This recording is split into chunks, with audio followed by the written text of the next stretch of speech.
Hello అందరికీ, welcome back to కమలాస్ kitchen. ఈరోజు నేను సమ్మర్లో చేసుకునే మోస్ట్ ఫ్రీక్వెంట్ రెసిపీ మామిడికాయ పులిహోరతో మీ ముందుకు వచ్చేసాను. నేను మామిడికాయ పులిహోర రైస్తో కాకుండా రవ్వతో చేస్తున్నాను. మామిడికాయ రవ్వ పులిహోర ఎలా చేసేయాలో లెట్స్ గెట్ స్టార్టెడ్. పొయ్యి మీద ముందుగా ఒక గిన్నె పెట్టుకొని దాంట్లో కొద్దిగా ఆయిల్ వేసుకొని 1:2 రేషియోలో వాటర్ పోసుకోవాలి. మనం ఏ గ్లాస్తో అయితే రవ్వ తీసుకుంటున్నామో అదే గ్లాస్తో 2 గ్లాసెస్ ఆఫ్ వాటర్ పోసుకోవాలి. ఆ వాటర్ పోసుకొని కొద్దిగా పసుపు వేసుకొని మూత పెట్టి ఇట్లాగా మరగనివ్వాలి. ఎసరు మరిగిన తర్వాత మనం కొలుసుకున్న రవ్వ ఉంది కదా, ఆ రవ్వ వాటర్లో వేసేసి ఒక 2-3 టైమ్స్ ఇట్లాగా కలిపి ఆ గిన్నెని కుక్కర్లోకి షిఫ్ట్ చేసుకొని కుక్కర్ వెలిగించుకోవాలి. కుక్కర్ మూత పెట్టేసుకొని కుక్కర్ విజిల్స్ వచ్చేలోపు మనం మ్యాంగో ప్యూరీ రెడీ చేసేసుకుందాం.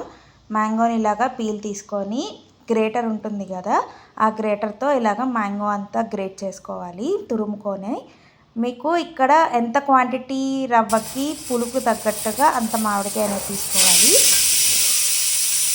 ఈలోపు కుక్కర్ కూడా విజిల్స్ వచ్చేసాయి. ఇంకొక పొయ్యి మీద ఇలా బాండీ పెట్టుకొని కొద్దిగా ఆయిల్ వేసుకోవాలి.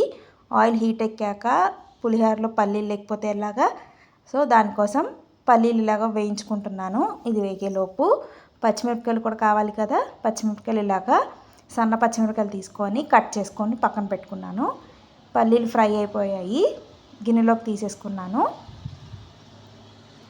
అలాగే అదే బాండీలో పల్లీలు వేయించాం కదా, అదే ఆయిల్లో మనం కట్ చేసుకున్న పచ్చిమిరపకాయలని కూడా ఫ్రై చేసుకోవాలి. ఫ్రై చేసుకునేటప్పుడు కొంచెం జాగ్రత్తగా ఉండండి, అవి చిందుతూ ఉంటాయి. ఫ్రై అయిపోయాక అవి ప్లేట్లోకి తీసేసుకొని పక్కన పెట్టుకోండి. రవ్వ ఉడికిపోయింది కదా, ఆ ఉడికిపోయిన రవ్వని ఇట్లాగా పెద్ద సైజ్ ప్లేట్లో తీసుకొని కొద్దిగా చల్లారనివ్వాలి. మనం కలుపుకోవాలి కదా, చల్లారాలి.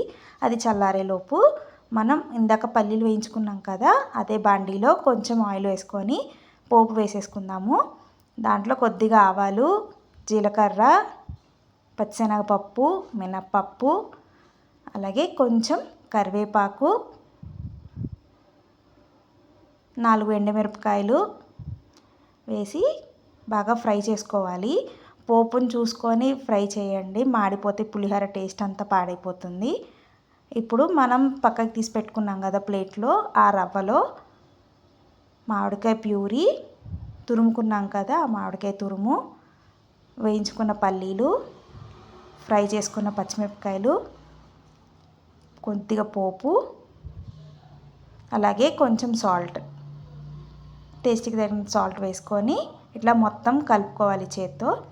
ఉండలు లేకుండా కలుపుకోవాలి. ఉండలు ఉంటే కనుక పులుపు అనేది పట్టకుండా అట్లా ఉంటుంది. సో ఇది మొత్తం ఉండలు లేకుండా కలుపుకున్నాక ప్లేట్లోకి సర్వ్ చేసుకొని తినడమే. చాలా ఎమ్మీగా ఉంటుంది. మీరు కూడా ఒకసారి ఈ రెసిపీ అనేది ట్రై చేసి ఎట్లా ఉందో నాతో కమెంట్ సెక్షన్లో కమెంట్ చేయండి. Thanks for watching. Please like, share and subscribe to our channel.